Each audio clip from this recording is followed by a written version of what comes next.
Next, we have a panel, The Major Collapse. Are we really standing on the verge of a global ICO sell-off? Your moderator is Naeem Aslam, CMA at ThinkMarkets, columnist at Forbes, and a guest lecturer at the London School of Economics. Please welcome Naeem. William Chartain, investor, head of sales at BitWage and startups advisory firm InWage. Please welcome William. Tony Vays, ex-Wall Street professional, crypto and blockchain educator, researcher, and consultant. Please welcome Tony. Mark Mueller-Eberstein, investor, best-selling author in 12 languages, involved in APEC, World CIO Forum, and Microsoft's WPC. Please welcome Mark. Zachary Reece, CEO of Carolina Investments, managing partner at BlockTrade Investments, startup advisor. Please welcome Zachary.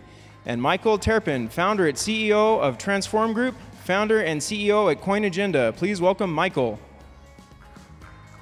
This is our panel. Thank you. Thank you. Good morning, guys. How's it going this morning?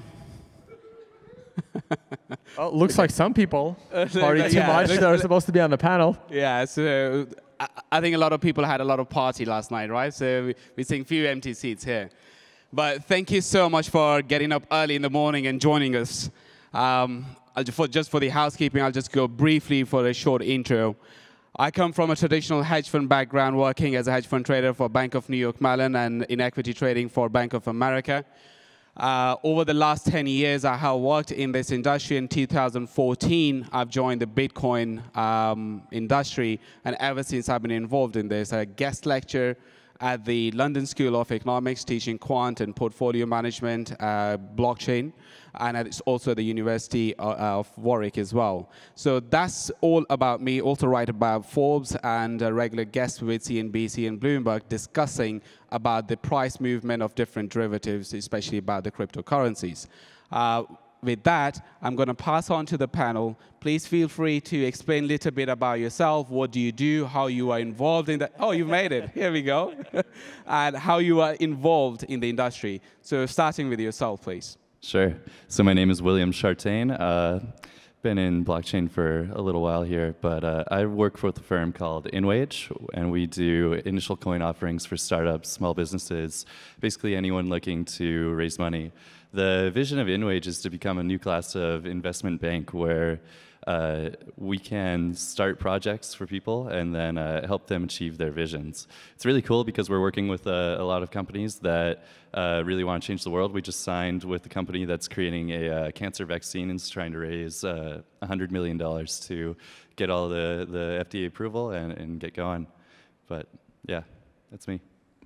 Hi, everyone. My name is Tony Vays. Joined the Bitcoin ecosystem in 2013. The word blockchain was barely used back then. People clung on to the word blockchain just because it was a little comment in Satoshi's code, because they didn't like the fact that Bitcoin didn't solve their problems. So they created solutions and still looking for what problems they are solving with the blockchain. But a Bitcoin, I believed in it because I liked the censorship-resistant value transfer, unconfiscatable value. Very similar background, 10 years on Wall Street, mostly risk analysis, building risk models for hedge funds.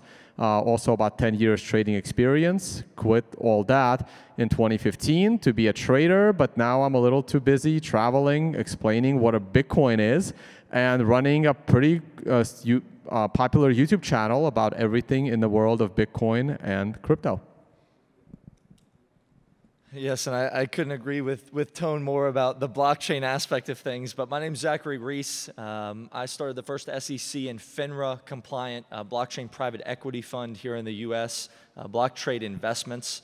We have now transitioned into Lotus Investment Strategies, which is the first full service investment institution offering individuals self-directed brokerage accounts tied to debit card solutions, the ability to participate in multiple managed products, and ultimately a Boolean institution on the back end that allows you for hedging against marking liquidity risk and also into being able to withdraw to any commercial or investment institution. We also work on the donation side of things, trying to create transparency with an organization called Simply Give that allows individuals to finally utilize cryptocurrency for the giving space as well as fundraising. And also, it is a tool for individuals for donation and transparency to finally see where your dollars and cents are going when 60 to 70% of donations at this point in time are eaten up by the organization and not given to who they're meant to help. Good morning. My name is Michael. Welcome, Michael. We're both a little late. That's okay. Welcome. We're doing intros. You're just on time. Perfect. So let me keep going. My name is Mark Müller-Eberstein. I run a consulting business called the Educator Corporation. We're working with executives of usually Fortune 500, explaining them what technology actually means to their businesses. In addition to that, I'm in the investor space for about 8 years. Angel, real estate, and in the blockchain space for about 4 years. We have done a bunch of ICO and pre-ICO investments, and we have done quite well. So I think it's interesting to see how the speaker this morning described the trees very well, but missed the forest. So with that, I'm handing on to Michael. Hi, I'm Michael TERPIN, head of Transform Group, which is the leading PR and advisory group in the crypto space, and I guess I'm Mr. ICO because we've done 103 of them now, including Ethereum and Augur and Neo and a bunch of others. I also started BitAngels and the first digital currency fund, the DApps fund, in early 2014, and I'm currently a partner at Alphabit, which is a $400 million under management digital currency fund. And I've been busy lately because I sued AT&T for $224 million, if you can just sort of check on that. Yay. So you can Google that. Thank you. Thank you. So we really have a splendid pool of talent sitting here. People from all different backgrounds, from investments and entrepreneurs, people from Wall Street, and people who have worked with very well-known ICOs. But to start with, I'm going to go something which is quite against with our previous speaker.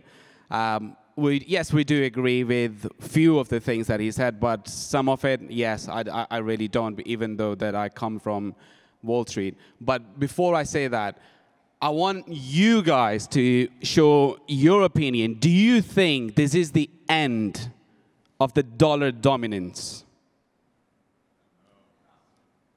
So only about few people in there. What about the panel? Do you guys think that we are coming towards the end of dollar dominance because of the cryptocurrencies?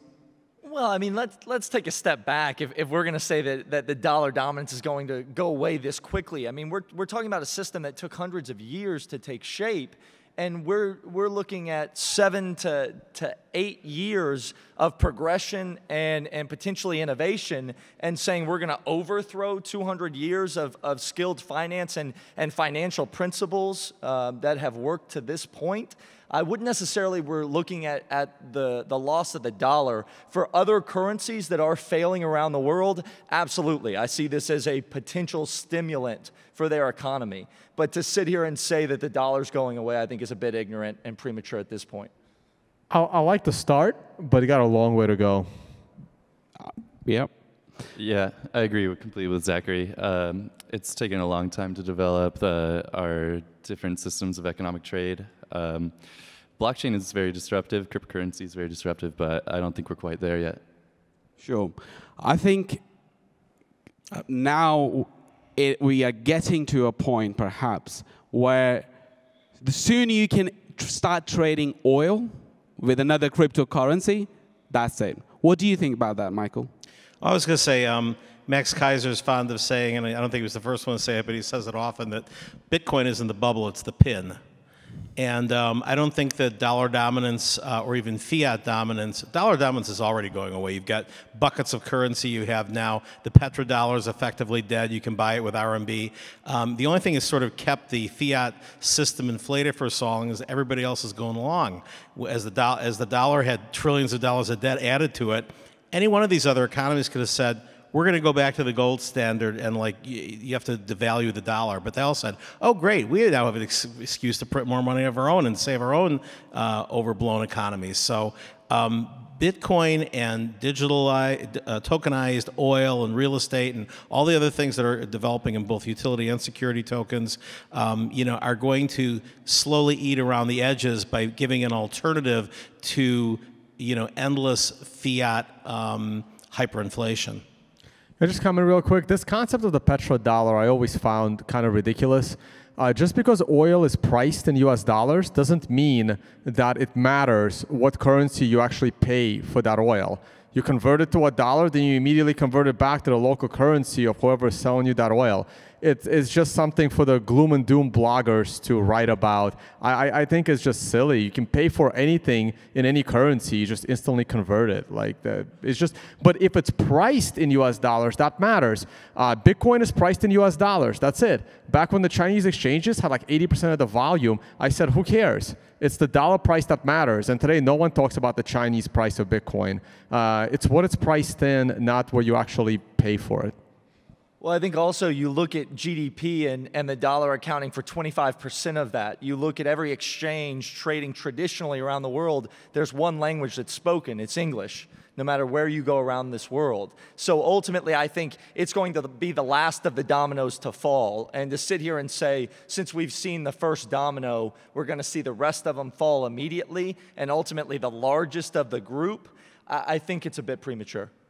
So what you guys are saying to me is that, okay, so this is not the end, or this is not even the start of that dollar dominance in the world, to the end of that, no, right? Well, and the dollar is hurting itself, right? So it's not just that like Bitcoin's coming up and rising and crushing everything. I mean, if the dollar was behaving responsibly, it would be a whole different situation. But if you look at, for example, and I study this stuff a lot to see like where the threads start unraveling the quickest. Just look at the T-bill auctions. They're going up massively. They've set records every week for the last couple of weeks.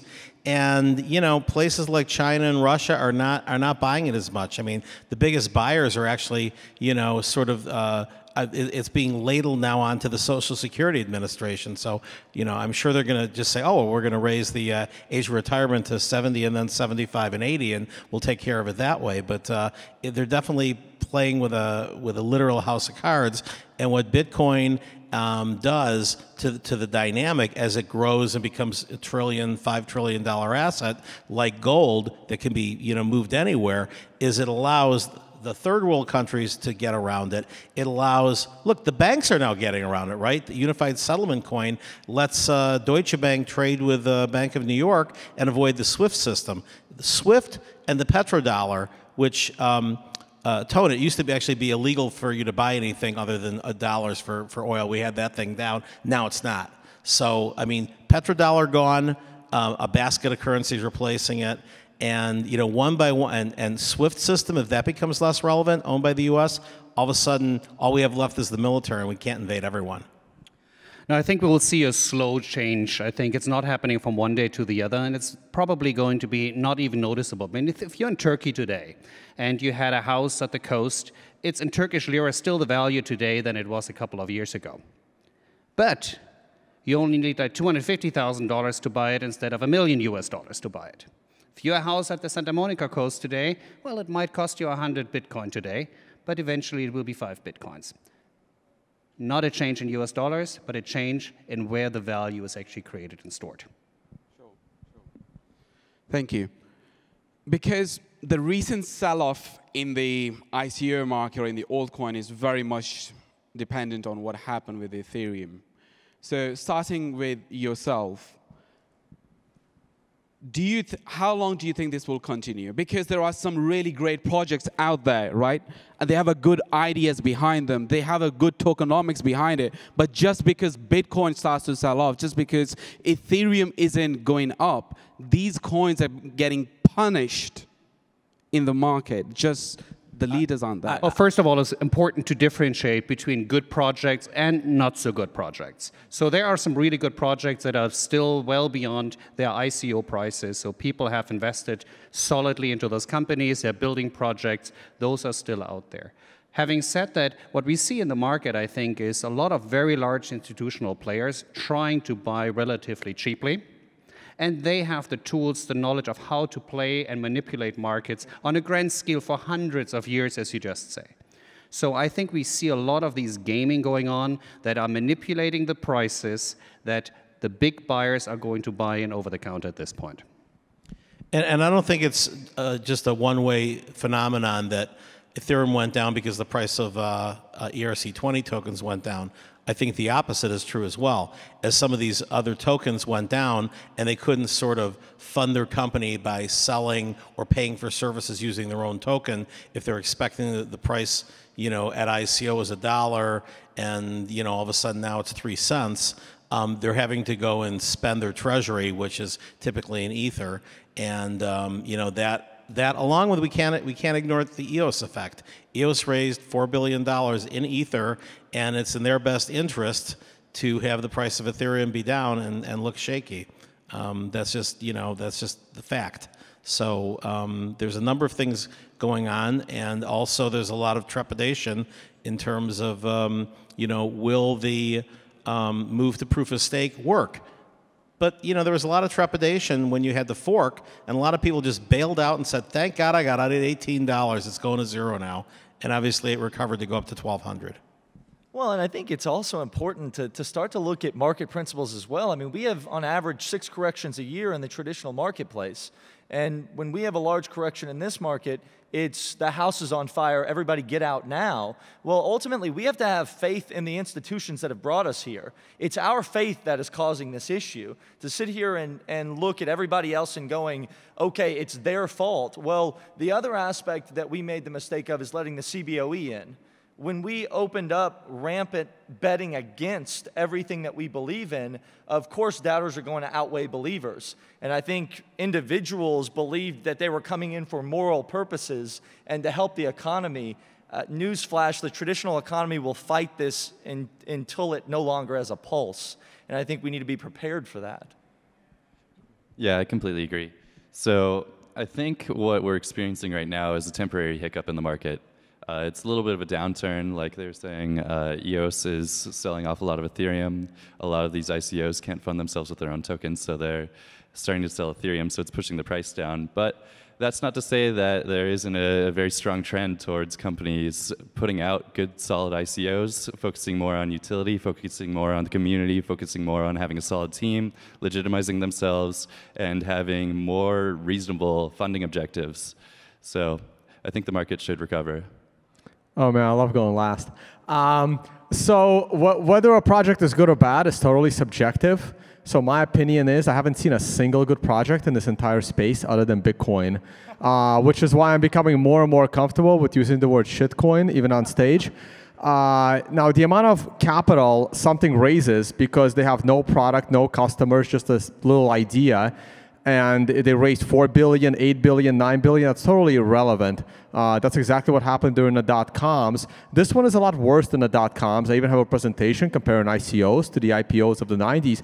The reason why this one is a lot worse is because the unqualified investor, the person that just like listens to all this stuff on YouTube and Facebook, now has a much easier access to speculate on these lottery tickets than he did during the dot-com crisis. There's no age restrictions. I have like 13-year-olds messaging me sometimes asking for my opinion on trading because you can do that now. There's no geographical restriction. There's any financial restriction. You have $300 to your name, go gamble with 200 of it on an ICO. So I haven't really seen anything coming out of that space. I am very happy with Bitcoin. I don't blame the CBOE. I don't think they caused the downturn. It's just irony that the CME and the CBOE futures launch happened the moment the market topped, because the market should have never got that high in the first place. It was all hyped that Wall Street is going to get in and it was going to change something. And the moment these futures launched, they had no volume. They're totally irrelevant. They're pretty much irrelevant now. They are cash settled. They're not a factor in price discovery. And once the market starts selling off from an unreasonable high, it's going to overshoot to the downside. But as it starts to fall, the projects that are totally unqualified, like ICOs, they will probably not come back, or at least I hope they don't. So I know you've said this before, but I'll just have you repeat it. So Ethereum's a shitcoin with no users and no utility. I mean, Ethereum finally found some utility, and that utility is separating unqualified investors from their US dollars and Bitcoins for very speculative projects they have no capability of assessing. And so there's no other use for smart contract, even though the Ethereum Enterprise Alliance has hundreds of top enterprises working on smart contracts.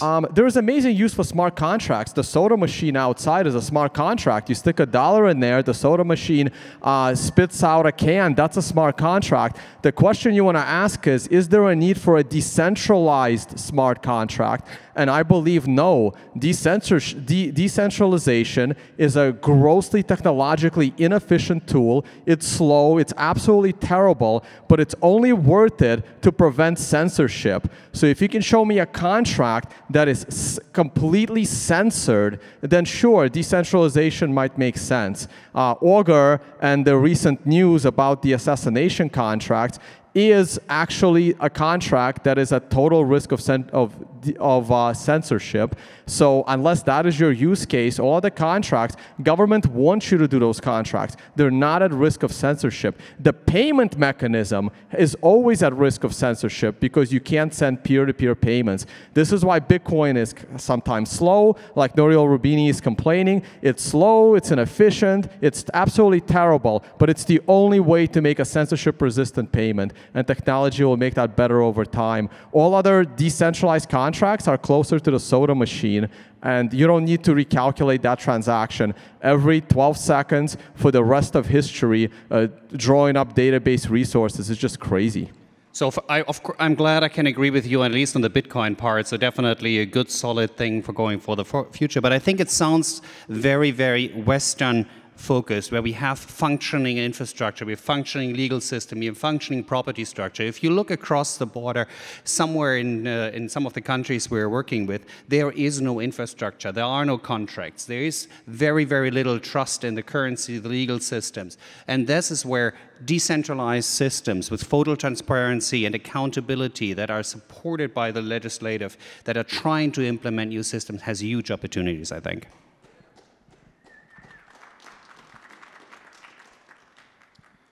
So how many of you actually now believe that the current sell-off is just only a hiccup and then you are still willing to hold? Well, hopefully you didn't come to the conference if you don't believe that. It depends on what you're holding. I'm holding Bitcoin, so my hand goes up. I'm holding Ethereum more than Bitcoin.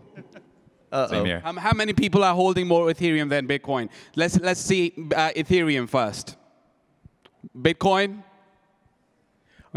It's the religion. Oh yeah, no. But like the more people hold things outside that are not Bitcoin, the happier that makes me, because when bubbles pop, 90% of the people have to lose 90% of their money. So the more hands I see that aren't Bitcoin, the closer we are to finally bottoming out, because all of those people that became millionaires by luck, they will go back to broke. Okay, well. Here is something. So I was looking at the latest data from the CFTC. A very important and interesting fact. The large number of, I'm going to use the word volume just for the sake of the audience to understand rather than using the open interest, lies on the short side. The biggest interest in terms of a volume or open interest is on the short side when it comes to Bitcoin. But the larger number of participants are increasing on the buy side. What do you guys have to say about that?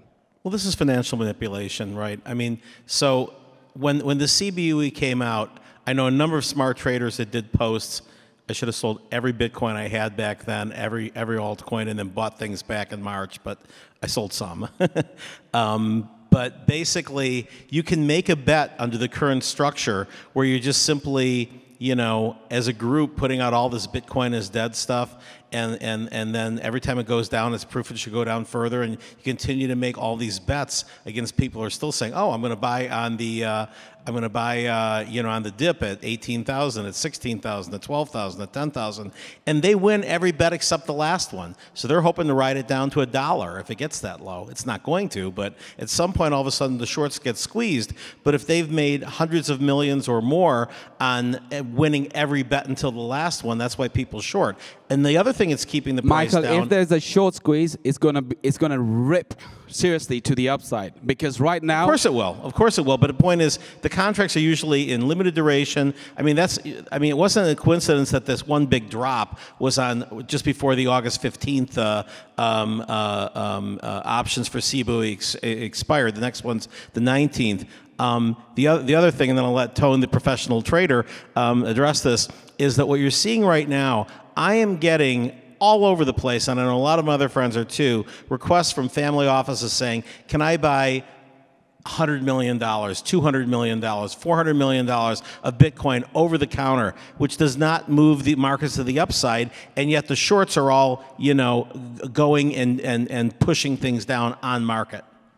Yeah, I think Michael and I are very much in agreement here, and I think we always get asked, what's the prediction of the Bitcoin price, blah, blah, blah. Okay, I'm not going to be surprised if it goes down to $2,000, but there's a very, very high likelihood that it will hit $50,000, $60,000 very time soon. So it really is just a question of timing, and if you are missing the mark, you're out of luck. And I think that's exactly why all the large and sophisticated investors right now are going into Bitcoin. It is I think we can disagree on what the smart contracts and Ethereum decentralized opportunities are, but from an investment perspective, it is so obvious what's happening right now in the market. Oh, you want to comment first? I'll comment on the price. I actually talk about this pretty much every day on my YouTube channel, price related. So we had that big short squeeze on April 12th where the price of Bitcoin went up $1,000 in a day from like just above 6,000 to above 7. And that was straight up short squeeze. There was too many leveraged shorts. So that's okay. So that's the big difference. The big players, the institutional players, they have the capital. They're not leveraged. They can go and buy Bitcoin right now, and they can wait for the next 3 years. And that Bitcoin can fall another 75% in value. But as long as they understand the underlying principles of Bitcoin and they're going to hold longer term, they're okay with that. I'm in that boat as well. I'm still holding on to my Bitcoin. I don't have time to actively day trade. However, people that are actually shorting, they're short-term speculators. And the short-term speculators are going to leverage on the long side and on the short side. And right now, there is a lot more leverage being put in on the short side. I know I've been short on the price of Bitcoin since mid-January. The only time I said that Bitcoin is a buying opportunity was at the February low of 6,000, and we went to 12,000. At no other time did I call a buy of Bitcoin. I've been short. My most optimistic target is 5,000. My most pessimistic target is all the way at 1,300. If you're not leveraged long and you're willing to hold through it, that's fine. But most of the short-term traders leverage to the gills because they're just traders, and that's fine. They're going to get wiped out because of their leverage in both directions probably, and the market will eventually find the bottom and reset, and that's fine too. The issue is... sorry, one more thing. I don't believe in manipulation, by the way. The CBOE, the exchanges, that's not manipulation. Just because someone has more money than you and is able to place a bigger trade, wiping out your leverage position, that's not manipulation, guys. I'm sorry. It's just like being right and wrong is not objective. In this case, the individuals are being able to play this because they can afford the premiums. If you take an equity stance on a currency that's fiat currently, and you go against Carl Icahn, you're not going to win even if the mechanics of the market says you're going to win. And you want to know why? He has a bigger bank account than you do. And stop whining about it. Focus on the mechanics of the market and the financial principles of holding long term, and you'll be fine. Buy it down. Stop bitching about it when it drops and selling it off. Grow some stones and learn the market is not a playground. Keep it clean. Keep it clean. Yay. Okay. So, the next question would be, because the current sell-off that we're seeing in the ICO market is predominantly, again, I would say, emphasize is because of the overall sell-off in the major coins. And that is leading the sell-off in all other altcoins. We have seen several different rallies in different top 2 coins. And the main 2 reasons have been, yeah, okay, short squeeze can still increase the price of Bitcoin, or the other one is a banking crisis.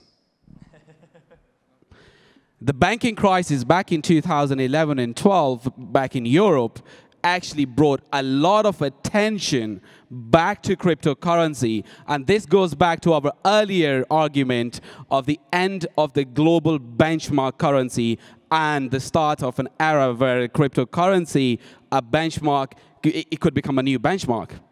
I'll comment on that real quick. I don't think the European crisis of 2011 made a big difference in Bitcoin. Bitcoin was just really, really young. I think the Cyprus events of 2013 and the Greek banking shutdown of 2015 were huge for Bitcoin. And I foresee like Europe is going to have its problems. I don't think the common currency is sustainable. And I think that's huge. What's happening in Turkey, what's happening in Venezuela, what's happening in India, I don't find those to be all that relevant for the price of Bitcoin because those are developing countries and the people in those countries don't have the ability to really move the Bitcoin price to the next level. I see it more from the first world countries. The population is huge. Yeah, but it's the community which makes the currency. I'm more interested in a guy who has saved 100,000 euros in retirement and then says to himself, oh man, I got to protect that 100,000 euros. Exactly. Than a guy with like $100 worth of Indian rupees. One final comment on, I believe that Bitcoin floats all boats of all altcoins. And what happens is when Bitcoin price starts to go down, people become poorer. Like I'm seeing it right now, less people attend my workshop and I denominate in Bitcoin. So attending my workshop now is 75% cheaper than it was in December, and less people attend because they are overall poorer because Bitcoin drops. And when you become overall poorer, you still need to maintain your standard of living. And what you're going to do is you're going to sell the worst investment first to maintain your standard of living. So if you're having a bunch of coins, including Bitcoin, and now you're overall poorer and you got to pay for your rent, you're going to sell the crappiest coin in your portfolio first. That is why the altcoins fall harder in bear markets, and the opposite is true as well. When you become richer, you have extra money to speculate on lottery tickets like ICOs and altcoins. That's why they rise faster when Bitcoin starts to go up. So the concept is still very much the same because that's what happens in the traditional stock market. Because when you have stocks which are called the pink sheets, penny stocks, i.e., they fall the most as compared to the big giants. Well, of course, and I think when we really look at this, you're not looking at anyone that would root harder for another economic collapse than myself, because ultimately that's what's going to drive adoption. People are going to have to be beaten with a stick for bad investments and bad investment strategy in the traditional marketplace, trusting the institutions that have been robbing you blind for the past 100 years. And ultimately, when those start to shake the trust of the communities that they exist or are pillars in, then you will see adoption. But unfortunately, as we've already heard, the problem is the smaller investors get burned the hardest. So this will be most profitable for institutions because they'll still afford to play both sides of the coin. Michael, here's the question for you, please, on the basis of that. Adoption. If he said it earlier, I can't go against Carl Icahn or stuff like that. That is wrong about cryptocurrencies. Cryptocurrencies is about involving community. If one individual is holding the biggest amount of allocation, how can you have an adoption? Well, look, in the early days of the internet, 1994, we had exactly 20 million global users of the internet. It's about 4 billion now. So adoption was because back then, I remember the heads of major studios saying, you know, XYZ network will never be on the internet because my mom is not going to go out and buy a second phone line, and it can't take credit cards, and it can't even handle basic video, it can't barely handle audio. Well, 20 years from now, I think we're going to be over 1 billion crypto users because I think, honestly, the phone companies, as much as I have a current issue with certain aspects of them, are really, I think, going to be one of the great you know, ways that we end up getting to 1 billion users. Because if T-Mobile goes and says, switch to T-Mobile and get $250 of blockchain apps free, and you can buy Angry Birds blockchain because they've bought some small, altcoin exchange. That's huge. There's many ways where we can go and get that. The other one is, again, necessity is the mother of invention. That's why in Kenya half the people go and buy things with their cell phone minutes, and why the largest ICO ever was technically the oil-based petro token in Venezuela because of the ridiculous amount of inflation they have there for an oil-rich nation. I was going to actually ask as sort of on the same subject, because I don't think it's a technology issue. I think it is sort of these spikes of demand. You'll find a way to buy Bitcoin if it means saving your life savings. But in Europe, obviously, is a place where it's easier to do than most. But my question for Tone and a few other folks along these lines is, I'm wondering what everyone's opinion is, because I think the two biggest risks are the Bank of Japan failing, because right now they spend over a third of their entire GDP on interest payments at 0.1%. It goes up to 0.3%, they're bankrupt. And the other one is, what happens if all of a sudden one of these treasury auctions doesn't sell? We shut down the government? What happens? So Michael made some interesting points. I think as we see countries like Venezuela, Zimbabwe, and even more recently Brazil experience very high rates of inflation, we'll see very, very high adoption rates of Bitcoin to get us closer to that 1 billion users. Additionally, when these banking systems fail, like if Japan fails, then we're going to see people shifting more of their assets into crypto because they want to hedge against that risk of their own local currency falling. I think it'll be pretty revolutionary once more of the developing world starts using cryptocurrency. Currently working with a company in Africa that's actually trying to build their own token to facilitate doing mobile payments, which is the #1 way that most people are paying for everything in that country. Those countries. Thank you. So let me shift the topic a little bit, because I'm coming towards you because you call Ethereum a shitcoin, right? Yeah, but I just wanted to answer Michael's question real quick. So I've been listening. I've been reading about the Bank of Japan failing for 10 years. Wake me up when that actually happens.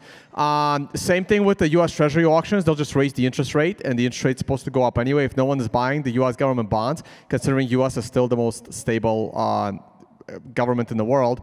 If no one's buying their bonds, they'll just raise the interest rate and somebody will buy them. I do want to disagree on the economic collapse. Because I used to read all those gold bugs and all that stuff, and I was praying for the economic collapse. And when I realized in 2008, I don't want an economic collapse. I was working at Bear Stearns. I almost lost my job. Thank God I transferred to JP Morgan. So many people lost their jobs. The banking system almost collapsed. Every little business almost went out of business. And guess what happens? All the gold bugs were foaming at the mouth, finally got their economic collapse, and gold fell 33%. Because when everybody loses their job, including yourself, you're not going to be going out there buying gold because you don't have any money. You're going to be selling whatever gold you have. So you don't want a giant economic collapse because everyone's going to be selling their Bitcoin in order to actually pay for food. You want it to be a little more stable of a collapse than that. But Tony, here is the thing, that when it comes to talking about gold, gold is a risk-averse asset. Gold is also about inflation. Gold has many different roles to play. In terms of Bitcoin, we haven't seen yet. There is a correlation. I've done many studies on it. But there is a correlation. This correlation isn't strong enough for a risk-averse asset to be classified yet. But let's move on to the next topic because we have less than 9 minutes remaining, and I wanted to open up the floor for questions. But before we do that, I wanted to come back to Ethereum, and I wanted to defend it, yes, because I hold a lot of Ethereum in my wallet. But marketing is a very important aspect of ICOs, and pre-marketing before, like the ICO, and after the ICO is done, to keep the altcoin, the concept, and the community engaged. Marketing is an essential tool. I wanted to hear so you think Consensus, the entire organization, is nothing but a marketing stunt? Well, I think marketing is pretty much the most important and like 98% importance. I mean, Michael can comment on that, and runs a very successful marketing company for the ICOs. I think that is what it comes down to. As far as Ethereum, I run my own Bitcoin node. I'm able to validate my own Bitcoin transactions. If you think Ethereum is any kind of stable technology, Prove it to me. Go create an Ethereum node and validate your own Ethereum transactions. And you will learn exactly why Ethereum is not technologically sustainable in your attempt to do that. So yes, marketing is important to educate people what a product can do, but at the end of the day, it's about what the product is really doing. What's the value to the consumers, to the people that are actually going to use it? The Chinese payment system has not transformed from cash to mobile payments because somebody demanded it. It's because WeChat Pay completely changed usage behavior. Yes, they had some good marketing around it, but it made the life of 800 million people much, much easier, and that's why it changed the whole society. And I think that's what's going to happen on the blockchain space as well, and that's why it's likely coming out of the emerging markets. This is where we will see the innovations that are making lives better so substantially that people don't want to live without it, and that's where we're going to invest in. And I was going to say that marketing is actually a lot of different areas. It's not just PR and banner ads.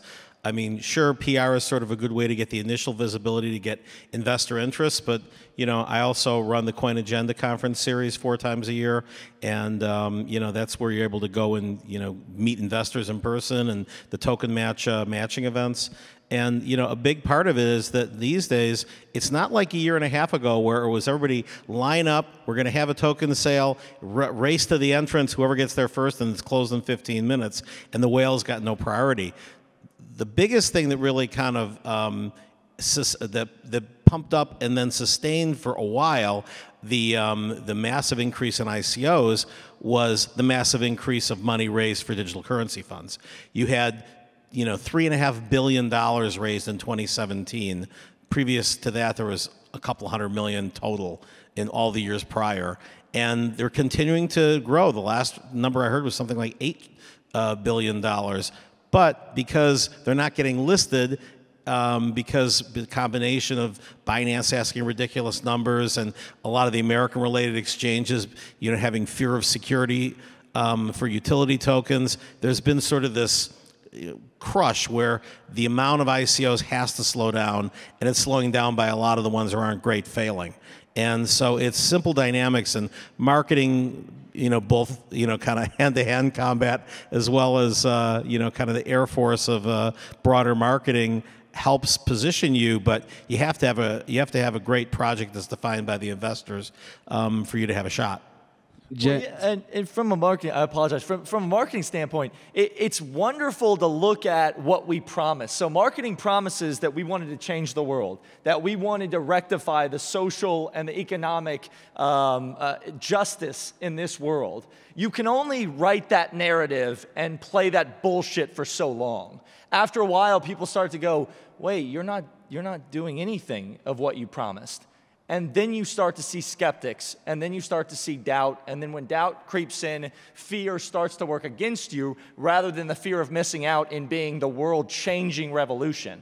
And I think that's the concern that we have now, is really rectifying through marketing our image as not trying to create as many ICOs as possible and rip off as many people. Gartner this week announced that we are now officially in the trough of disillusionment. That's their cycle, where you have the hype cycle, it all goes up, and then it goes down to where everybody's like, what the hell is this blockchain? What were we thinking? Sure. Then it slowly raises up to something usable. Sure. Yeah. I think please. Yeah, and you see the news about last year, 70–80% of ICOs being scams, and this That was year, fake news, by the way. What'd you say? It was fake news. It was a report put out by somebody who never put a report out, and they basically defined a scam as something that did not have any more Twitter activity. Okay. Gotcha. Well, I think for me, the marketing is classified by 2 words: educating the community, B, creating the sense of familiarity. What do I mean by that? If you are abroad in any other country, what drink you're going to see the first?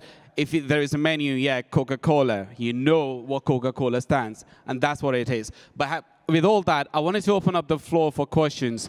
So please raise your hands and come along this side. We're going to throw the box here. That is this magic box. We're going to take 2 questions or maximum 3 questions together. Yeah, please do.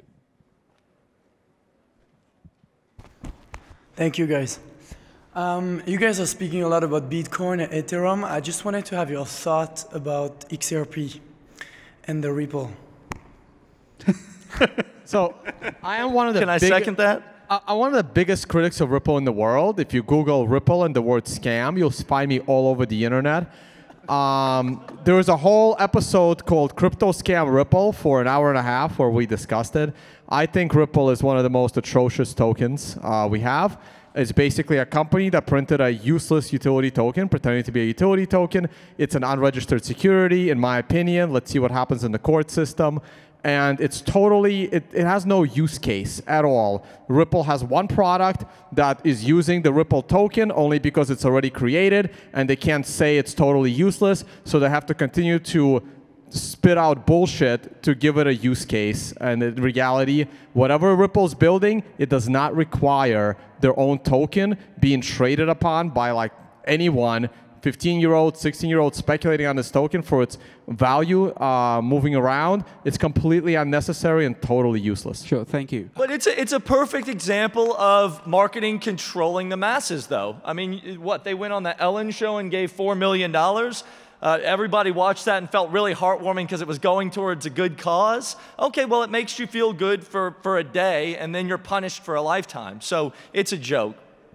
Yeah, I would say that there is a use case for Ripple, which is very fast, scalable transactions. However, Stellar does it much better. Stellar is just a clone of Ripple because the guy that created the Ripple token, they wouldn't let him sell it to get rich, so he cloned it, created Ripple, so he can cash out of another token. So when Ripple prints themselves, $50 billion, they can now afford you can afford Bill Clinton to come speak at your workshops, your conferences. You can now afford the former chairman of the SEC to try to fight it in court that it's not a security. Life is great when you can print your own money. But Tony, the integration from Ripple, you have to give them credit for that, because the amount and the efforts that they're doing in terms of integration with the different banking. I mean, there's a difference between Ripple, the company that is trying to do the payment system, and we can argue if it makes sense to do equity investment in that particular company, yes or no. The token itself, completely useless. Sure, thank you. And honestly, Ripple, the company, is getting a lot of lip service from the banks. The banks basically are very consistent in talking to everybody, giving little lip service grants to test, and then they build their own thing. Thank you, thank you. Let's take one more question, please. Hi, my name is Beren. I was just wondering how you guys felt. I know you guys were just answering about Ripple, and I'm sorry I walked out of the room because I wanted to see the debate between those two guys over there. You guys missed it. It's amazing. But the question I have is, I'm a big believer in the blockchain, and I know that blockchain is going to change things. There's a coin right now that, well, it was a coin that was issued on the Ethereum network, and now it's transferred to its own network, its own blockchain. It's called Tron. How do you guys feel about Tron? That's the white paper with all the grammatical errors on page 1. Okay, thank you. Agreed. It's a shit coin. Right. And anyway, can we stop boxing ourselves in with the use of blockchain nonstop? Because we're far past that with projects that are being beneficial. So stop trying to think in, if someone mentions blockchain, that you get all excited like a child at Disney World. It's just a buzzword. Thank you. So Tron is a very well-marketed coin. I did not do anything with Tron, but I will say it's well marketed. I haven't studied its underlying sort of. And in terms of moving blockchains, that's something that happens, right? You end up. I mean, a lot of people are using ERC20 tokens, including EOS, to raise their funds because it's where a lot of people want to go and buy tokens, is with their Ethereum wealth, because after all, Ethereum went from 30 cents up to $1,200 at its peak. And it was the way that most companies just found that they could most easily raise funds. And then when they looked at it and said, gee, maybe this isn't the way that we want to scale, there's other solutions that have come out since then they look and say, oh, maybe we're going to go and build our own blockchain. Maybe we're going to go and, but if you're building your own blockchain, you can't sell it on your own blockchain that hasn't been built. I'm surprised more places aren't raising Bitcoin anymore, but seemed to have been the way. Last quick comment. Okay, so there's two types of ICOs. There's ICOs that are just using it for their companies. They're centralized companies. They're either utility tokens that are needed or securities, whatever you want. Then there are ICOs that are following the Ethereum model, they're going to be blockchains to host other ICOs. So these ICOs that become platform blockchains, they're not even blockchains to me, but let's call them blockchains for the sake of argument. They're totally fungible. You can switch from one to the other, to the other, to the other. None of them are decentralized. Ethereum is totally centralized. And you can switch from one to the other all day long. Sooner or later, if the smart contract concept is useful, someone is going to build this damn thing in a centralized way, give it some structure, and offer everything that these things are offering. This is why they're all fungible. They're not going to have any value. OK, thank you. That's all what we have for today. Gents, I thank you for all the surveys. Please put your hands together and give a barrage of applause to the splendid talent. Big round of applause for all of our panelists.